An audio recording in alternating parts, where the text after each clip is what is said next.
Welcome back to In the Outside with Vincent Ramirez. Previously on part 2 of my interview with Justin Chavez. I mean, whenever I was little, like, I knew I liked boys. Middle school, that's whenever, like, I got bullied and, like, made fun of. I also went to church, too, and I thought it was, like, a sin that I had to overcome. And, like, if I can overcome it, you know, I can be a good story to tell for other people who are struggling with homosexuality. But I was at a point where I would rather lie about who I am and not accept myself where I am for the love of my family. And now, part 3 of my interview with Justin Chavez. Like, do you feel like kind of like having gone through maybe some of that in school help you come out to this other side of where being able to be on that public radio and sometimes get that negative feedback to be able to just kind of brush it off? For sure, yeah. That is going to school after school, being the new kid, and then having the personality that I do, flamboyant, and a lot of people aren't used to it. Like, you get called stuff. And, you know, I had my friends, and I stayed close to my friends, and I would have friends who would stick up for me, and that was really cool. Yeah. Like, Justin's not gay, and then, like, of course, reality is like, oh, that's... They're like, dang, you know, I did all this. I know, I you know, but, yeah, of course. I realized that, and then you see those hate comments, and they are buried in all those positive comments. Yeah. And there are so many people, like, as a public figures, who will let those mean comments get to them. Yeah. But it blocks them from seeing all the positive comments. Right. And I look at that too. I'm like, well, yeah, I got 5 or 6 hate comments right here, but look at these 80 comments that are like, oh my God, this is so funny. Oh my God, this is great. You know?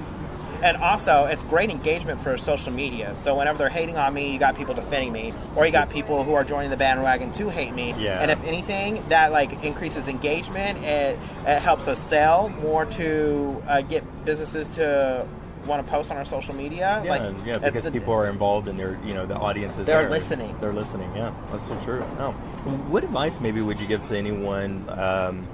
You know, whether it was like a teenager or, you know, someone that is maybe finding themselves in that kind of same situation.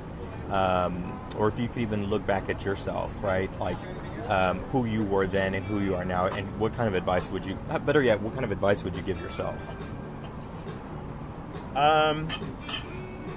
That hurt people. Like, people are mean to you because they're hurt and they're not happy with themselves. And that's where it comes from. And, like, whenever you start to realize that bullies are people too, I become more sympathetic for them. You know, like, I'm fine with my life. My parents, like, being that little, my parents still love me no matter what, you know? Yeah. And I knew I was a good person. And I knew that I was like special, and like I had a purpose and a meaning, and you gotta love yourself. You gotta really love yourself. Don't let people's hate help you hate yourself, you know? Yeah. Just realize that when people are angry and mean to you, it's because it comes from a place where they're feeling pain. And if you realize that, then it's easier to just get over it, you know? Yeah. I think so. But I don't know if you can tell that to a high school kid, you know? Like, it takes a mature mind to see it that way. But, I mean, there's also, it gets better, you know? Yeah. And as cheesy as that is, but it does. You know, Taylor Swift's song Mean, like, someday I'll be living in a big old city, and all you're ever gonna be is me. Like, that song, like, really helped me. And, like, here I am being bullied in high school, wearing, like, jeans that were 2 years old, and acne, and broken glasses, and chubby, and I'm being made fun of. And I was just like, your grades are good, you got friends who love you, you got a family who loves you, you're going to college, like, you're going to get through this. And one day, when you get to where you're happy, you're going to think about it, and think about all the people who made fun of you, and, like, be happy, you know? Like, because you proved them wrong. And that's, I mean, here I am on the Kid Craddock Morning Show as part-time Justin, living in Dallas, a big old city. And they're still me. Yeah. No, that's so true. And not just part-time Justin anymore. You're full-time, right? I got that full-time pay, girl. I got that full-time check. But I don't. I'm not full-time on air, and it's like a slow own process and with the community and the relationships they build. You can't just throw someone in there. Yeah. You got to ease them into it. Yeah, absolutely. It takes time. Well, that's great. You mentioned Taylor Swift and that song, and who would you say has maybe been? And you talked about your family as well, and your mom and your dad. Who do you think has probably been your biggest inspiration in life? Ellen DeGeneres. Really? Okay. One of the most kind human beings on earth, and she is just so sweet, and people love her for her personality, and she's a gay icon. She was fired from her job because she came out for who she was, and she ended up marrying, and then she ends up having the best daytime talk show than anyone in the market. And she is happily married to the woman of her dreams. And they've been going on, like, I don't know, is it 8 or 10 years? And she's funny, and she did what she loves, and she's just kind of, she is who she is, you know? And, I mean, when I was a kid, I was like, I want to be a talk show host. I want to be a talk show host. And then she did stand-up, and I want to do stand-up too, and I just got to get over the stage fright. But, like, I mean, I just looked up to her, because there she is doing her thing, being who she is, and I was like, I would love to do the exact same. Awesome. Yeah, I mean, I agree. She's been paving a lot of roads in different ways, and so she's definitely one of those people I would agree that has been very inspirational. So, do you still? You mentioned doing stand up. Do you do stand up now, or are you? I did stand up one time, and I didn't even rehearse it. I wrote down some things that I wanted to talk about, and that's not the way to do it. Like, you gotta practice. Like, it's like doing a one man play, and you gotta know your lines and know the punchlines. I didn't know that. I thought I could just go up there and talk and be funny. A conversation is very different than a stand up set. So I definitely want to put my foot in there again and try it.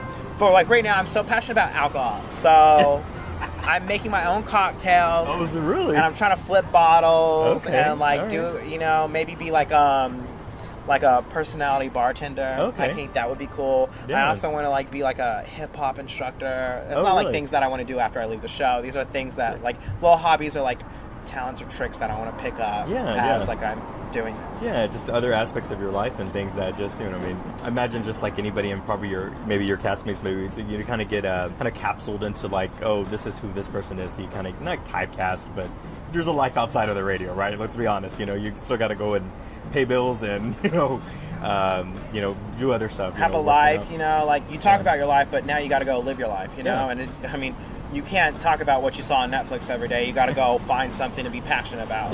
Like you have a job, but this podcast, a passion for you, a passion of yours. And so, I mean, I got my job, which is being on the radio, but now I got to go pursue a passion that I want to follow.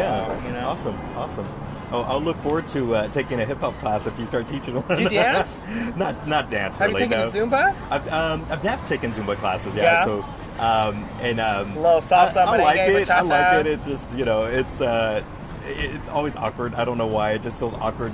I love dancing, though. It's like, I love going to the clubs and dancing. With a little bit of liquor it up. Yeah, I get a little bit of that alcohol in you. That's always different, but so that's cool. Hip hop is my favorite. You got to try hip hop. Okay. It's like, and I think the instructor really makes it, breaks it. Like if they're happy and they're excited and they're making you feel goofy and they're goofy, then it's okay to be goofy. Oh yeah. Yeah, it gets a little uncomfortable, like whenever you're dancing and they got the windows where people can just walk by and stop and stare. Yeah. It's like, stop staring. Like, I'm not ready to perform yet. I'm practicing. I can see how that can, like, make it or break it. But of course. I mean, I got to get a license and then I got to come up with a routine, and I'm too lazy for that right now, but we'll see. Maybe in time, right? Well, I wanted to thank you again for, just taking the time to just share your journey and talk about, and share a little bit more about yourself, outside of, what people probably know about you from just watching or listening to you on the Kid Craddock Morning Show. And, it sounds like that you definitely have come a long way from being that kid that you were in New Mexico to who you are now here living in Dallas and stuff. So I wanted to say that you also were, just a personal inspiration for myself, because there's definitely a time in my life that I wasn't sure if I should, like, post something with my partner or post something, anything related to being, to being out. Mm-hmm. And seeing people like yourself post things and just being positive about your own life and just what you were doing and not having that, shame or just, I don't know, just that acceptance, I guess, in a sense, helped me to accept myself a lot more, you know. So thank you so much, Vincent. That means a lot to me. Like it's so, you have to love yourself, and like RuPaul says it best. If you can't love yourself, how the hell are you going to be able to love somebody else? Yeah, absolutely. You know, it's like you can't. You gotta love who you are. You know, and at times like this where celebrities and children are committing suicide. You know, like the 9-year-old kid who I saw that. killed himself in 4th grade. He was a 4th grader, and the kid, he said he was gay, and they told him he should go.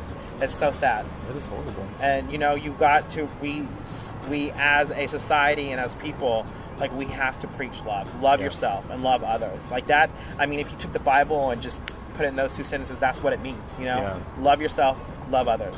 Yeah. Absolutely. Very positive message. Are you going to Pride on Sunday? I am. So actually my partner's company. Why do you say partner? I don't get that. Like why do gay couples say partner, not like boyfriend? Well, okay, so I'm 38, right? Like, and I feel like saying boy, and this is honestly like I feel like saying boyfriend sounds like I'm in high school. I don't know why. It does sound a little. And we live together, right? We're not married though. I mean, I could say boyfriend, I guess, and I think that's me like just being comfortable saying that word, and not having it in the mindset. I'm like, that's a guy. We're like living separate. It also just like, you know, I think not your roommate, right? Like we're, you know, it's like we're kind of a little more than that, but we're not married and we're not just casually dating. Yeah, I mean, like he's got 2 kids, and so it's just wow. And that was from past relationship, I was like, not from me. I don't know where he pushed them out of, or he. So yeah, that's I don't know. It's just been the word that it's adapted now, I guess, and it just sometimes in like maybe public or professional situations like at work. Saying partner just sounds like people automatically kind of know what you're referring to, without even saying it. Yeah. So yeah, that's why I don't know. That's been I call mine my boo thing right now. Okay. I could say boyfriend, but we haven't had that conversation yet. Yeah. So that's maybe at a point where like y'all probably live separate. You're still kind of maybe doing your own thing a little bit, but hang out and stuff. So I mean, we've been dating for like a month and a half. I feel like we should have that conversation, but. I mean, a month and a half is pretty. But like, also, he's not officially out, so it's kind of hard to like claim someone as your boyfriend when they're not out. And I get other couples have been able to do it, and they had to, at the times that they were in, But I don't know. Yeah, it's a tricky. I mean, it's more just mental. It is a little bit of that mind twist because you're like.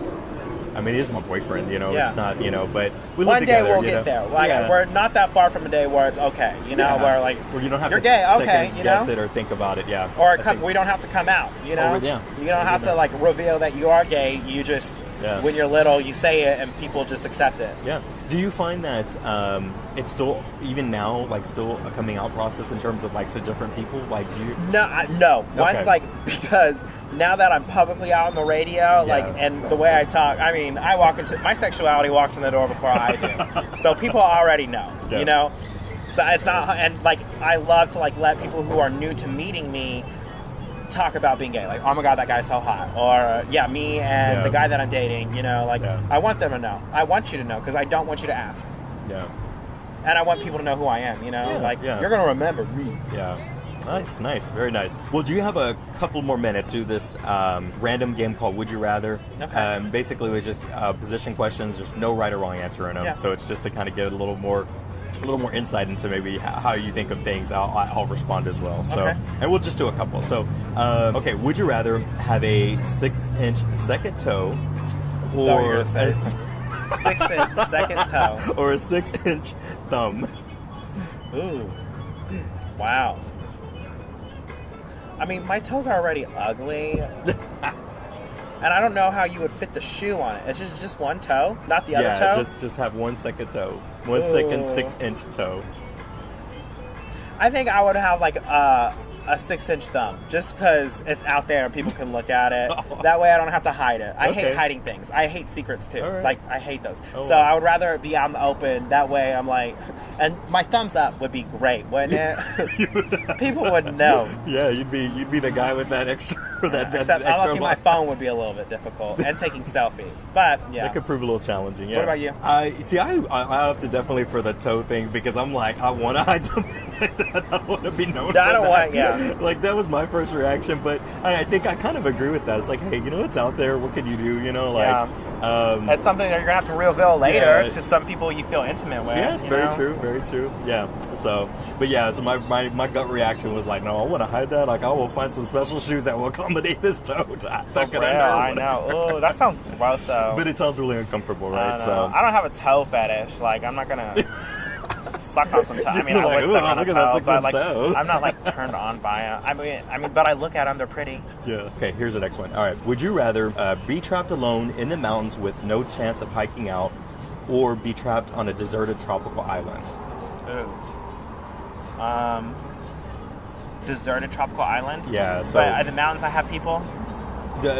Is it deserted mountain? It's all. Yeah. So you're alone on the mountain. Ooh. Is there like I'm stranded? Like this is Bear Grylls. Yeah, like I have nothing cannot, at my advantage. Well, I mean, it didn't like I don't say have you a cabin. did. Like, but you're just like alone out there, so you can't hike out. But I'm assuming you can maybe. I don't know. The question didn't go that far, so it was just like. I know. It's so hard because I love both. Like California, the beach and the mountain right there. You know. Yeah.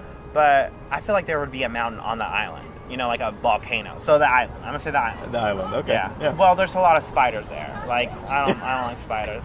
There probably are spiders in the Rocky Mountains too, but not as tropical. I don't know. Tropical reptiles and insects creep me out. Yeah. No, I'm gonna say the mountain. You're gonna go back to the mountain. Okay. Some things like I'm familiar with. Like I know a cockroach and a honeybee and like a grizzly bear. Like I can do those, but like a red spider with like a scorpion tail or like a big old iguana. No, no. Yeah. No, I'm not going to do that. That's funny. The mountains. The mountains, yeah. You know, I was thinking, I was kind of the same thing. I mean, because immediately I'm like, oh, I'll take an island any day. I bet have some, like, beautiful water. But at the same time, I'm like, man, that could be really hard to get, like, fresh water. You know, because maybe at least in the mountain, you get some of the rainwater. You can better chance of survival. Waterfalls, yeah. But, I don't know, laying on the beach just sounds nice. So I'd probably have to, for survival reasons, I guess, go with the mountain. Although, I guess I could fish for my foods. I don't know. There's all these different... It's like whatever you want to see on your last breath, a mountain or a beach. Yeah. All right, give me a beach. I'm staying on that tropical I'm going to stay on the mountain because I don't want to see no ugly insects. I hate those. Yeah. All right, cool. All right, so a couple more. Okay. Would you rather see someone else become famous because of something you inspired, or become famous yourself for something that really that wasn't really your doing? Yeah, the second one. The second one? I would hate to see someone take all the credit for something I did. But I don't mind taking the credit for other people. But I would be such a bitter bitch. I would hate them. I would be I would be angry too. Yeah. I know I won't be angry being famous, so yeah. I know the emotions where I'm going to be in. So oh gosh. I don't care if it ain't real or not, you know? Yeah. That's funny. Yeah. Yep. I think I would, so I was when I came across the question, I was kind of like, well, it's always nice to be inspiring people. Like, that's like at the genuine heart of me. Like, I don't mind helping people out. But at the same time, I'm like, it'd be nice to just, you know, hey, I'm happy to step in their place if they can't step up to their own plate and take that fame from it. So, yeah, there's like that saying, it's like, I'd rather cry in a Ferrari than like a Honda Civic, right? You know? Or cry in a mansion than an apartment. Yeah. I could cry to some some high thread count cheats that are really comfortable to sleep in afterwards. Yeah, it's easy to go to bed after that. Exactly. All right. Okay. All right. So one more. How about that? Okay.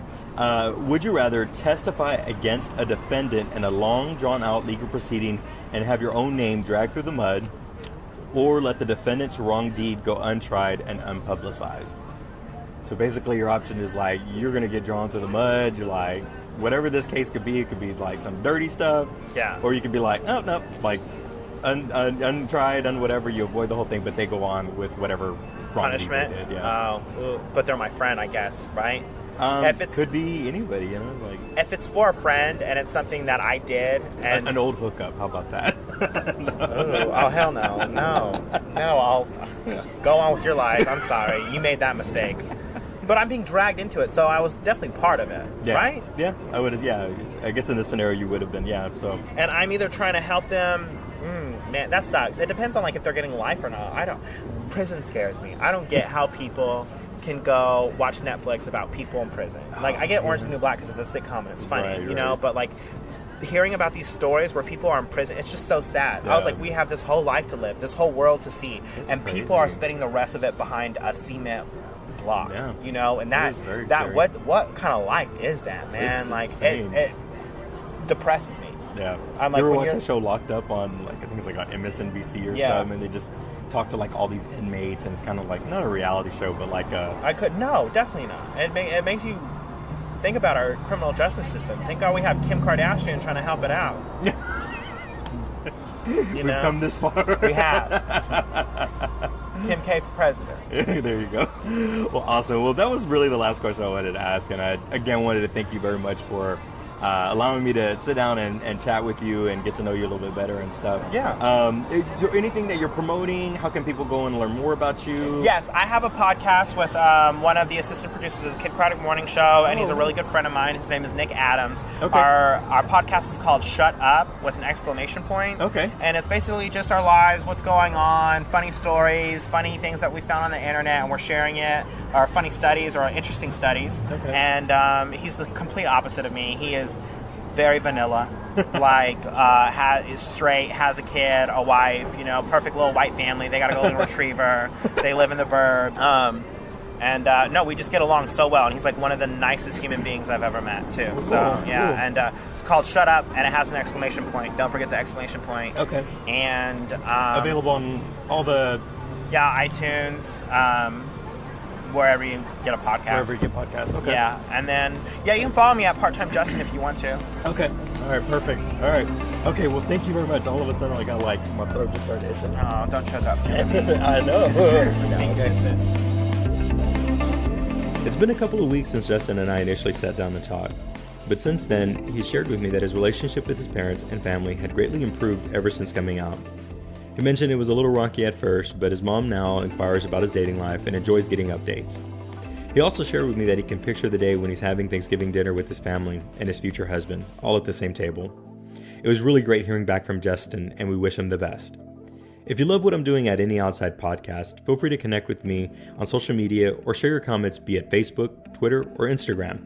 I appreciate hearing your feedback, and if you would like to learn more about In the Outside, check out our website at intheoutsidemedia.com. Don't forget to subscribe and leave your reviews wherever you listen to your favorite podcasts. Talk to you soon.